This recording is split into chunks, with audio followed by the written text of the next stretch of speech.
নমস্কার বন্ধুরা, গোলুস কিচেনে আপনাদেরকে স্বাগত জানাই। আমার আজকের রেসিপি চালের মুচমুচে খাস্তা পাঁপড়। আর এই পাঁপড়টা বানিয়ে আপনারা অনেক দিন ধরে সংরক্ষণ করে খেতে পারেন। আপনারা ভিডিও দেখেন কিন্তু সাবস্ক্রাইব করেন না। প্লিজ ইউটিউব থেকে যদি দেখে থাকেন তাহলে সাবস্ক্রাইব করবেন, এবং ফেসবুক থেকে যারা দেখছেন তারা প্লিজ ফলো করে নেবেন। আর একদম সহজভাবে কিভাবে আপনারা বাড়িতে এত সুন্দর পাঁপড় বানাতে পারবেন সেটাই আমি আজকে আপনাদের বানিয়ে দেখাবো। তাহলে চলুন বন্ধুরা, কথা না বাড়িয়ে মেন রেসিপিতে যাওয়া যাক। প্রথমে আমি একটা গামলার মধ্যে 1 বাটি পরিমাণে চালের গুঁড়ো নিয়ে নিয়েছি। এবার এর মধ্যে আমি দিয়ে দিলাম অল্প একটু পরিমাণে ময়দা। এর মধ্যে দিয়ে দিলাম শুকনো লঙ্কা কুচি। যদি আপনারা শুকনো লঙ্কার ফ্লেক্স থাকে তাহলে খুব ভালো হয়, না হলে এরকম কুচি করে দেবেন। আর দিয়ে দিলাম পরিমাণ মতো লবণ আর পরিমাণ মতন জোয়ানটা কিন্তু হাতের সাহায্যে একটু ঘষে দিতে হবে। আর দিয়ে দেবেন রুম টেম্পারেচার, মানে গরম জলও না, দরকার নেই ঠান্ডারও, নর্মাল যে জলটা থাকে সেটা দিয়ে আপনারা এই ব্যাটারটা বানিয়ে দিতে পারবেন। দেখুন, প্রথমে এরকম অল্প জল দিয়ে বেশ ভালো করে একটু মিশিয়ে নেবেন যাতে গুটি না বেঁধে যায়। তারপর আবার কিছুটা পরিমাণে জল দিয়ে মোটামুটি একটা পাতলা ব্যাটার আপনারা করে নেবেন এরকম করে।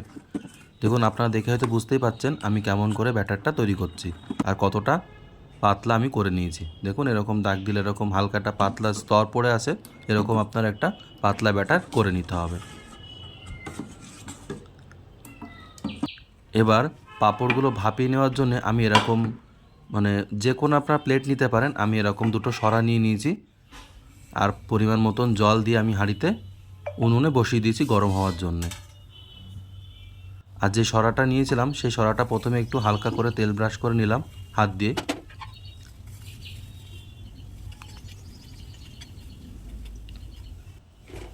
তেল ব্রাশ করা হয়ে গেছে। এবার যে ব্যাটারটা দিয়েছিলাম সেটা অল্প একটু পরিমাণে দিয়ে দেখুন এরকম করে ঘুরিয়ে দিতে হবে। এবার জল ফুটছে, সেই জলের উপরে সরাটা দিয়ে উপর দিয়ে একটা ঢাকনা দিয়ে দেবো। এটা হতে কিন্তু বেশি না, 25 থেকে 30 সেকেন্ড সময় লাগে, তার বেশি একদম সময় লাগে না। দেখুন আমার এটা ভাপানো হয়ে গেছে। এবার এটাকে কিন্তু ঠান্ডা করতে হবে। এটাকে ঠান্ডা করার পরে এর থেকে কিন্তু একদম অনায়াসে পাঁপড়টা উঠে আসবে। দেখুন সেদ্ধ হয়ে গেছে পুরো। এবার এটা ঠান্ডা হতে থাকুক, আমি আর একটা পাঁপড়ের ব্যাটারের উপরে দিয়ে দিই। এটাও ঠিক একই রকমভাবে আমি ঘুরিয়ে পাতলা করে এর উপরে দিয়ে দেব। দেখুন জল ফুটছে, এবার আমি এটা আবার দিয়ে দিলাম, দিয়ে এর উপরে ঢাকনাটা আমি দিয়ে দেবো। আর জালটা কিন্তু মিডিয়াম আঁচেই রাখতে হবে। দেখুন এটা ঠান্ডা হয়ে গেছে। এবার সাইড দিয়ে একটু ছুরি দিয়ে এরকম করে ঘুরিয়ে ছাড়িয়ে নিচ্ছি। দেখুন কত সুন্দরভাবে কিন্তু এটা উঠে আসবে। দেখুন টান দিচ্ছেন আর উঠে আসছেন, আর কতটা পাতলা হয়েছে দেখুন। এটাও কিন্তু হয়ে গেছে, একদম কম সময় লাগে, 25 থেকে 30 সেকেন্ডের মধ্যেই কিন্তু হয়ে যায়। এটা হয়ে গেছে। এটাও আমি হাঁড়ির থেকে তুলে রেখে দেবো, এটাও ঠান্ডা করে নেব। দেখুন এটা ঠান্ডা হয়ে গেছে। সাইড দিয়ে এরকম একটু ছাড়িয়ে নিয়ে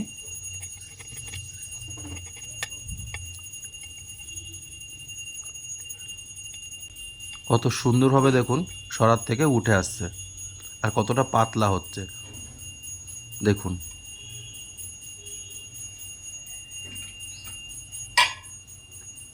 দেখুন কতটা সুন্দর পাতলা হয়েছে। আমি আপনাদের আরও একটা করে দেখাচ্ছি, সেম একই রকম প্রসেসে। এরপরে দিয়ে দিলাম আবার আমাদের ঢাকনা দিয়ে দিলাম। এবার এটাও হয়ে গেছে, এটাও আমি তুলে ঠান্ডা করে নেব।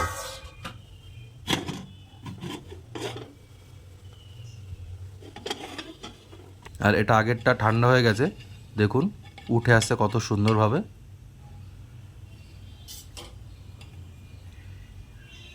কত সুন্দরভাবে উঠে আসছে দেখুন।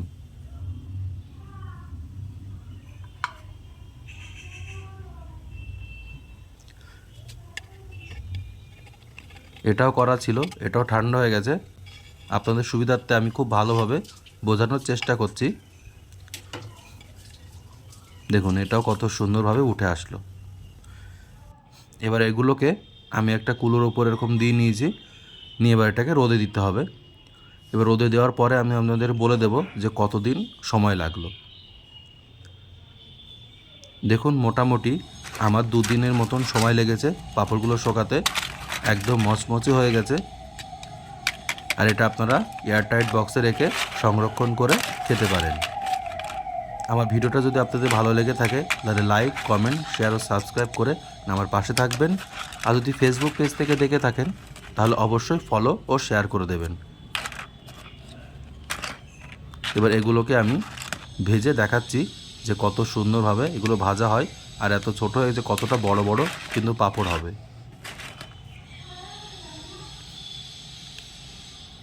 আমি তেলটা গরম করে নিয়েছি, দেখুন একটা পাঁপড় আমি ছেড়ে দিলাম।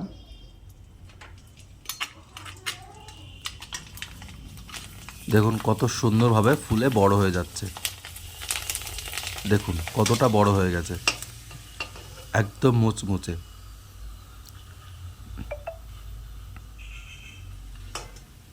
এটা আমি তুলে নিলাম। এবার আর একটা আমি আপনাদের ভেজে দেখাচ্ছি।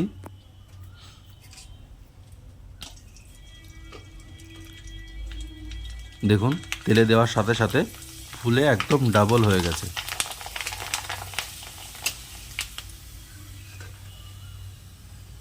এটা আমি তুলে রেখে দেব।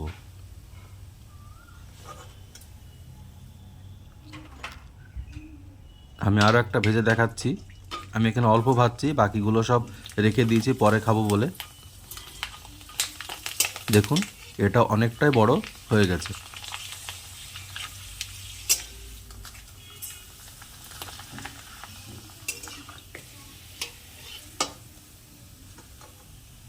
ভাজা আমার কমপ্লিট।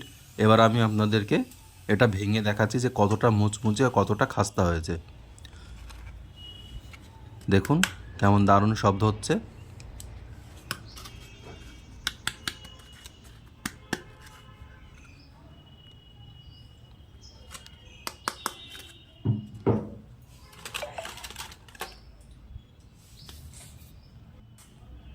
আমি আপনাদেরকে এটা ভেঙে দেখাচ্ছি।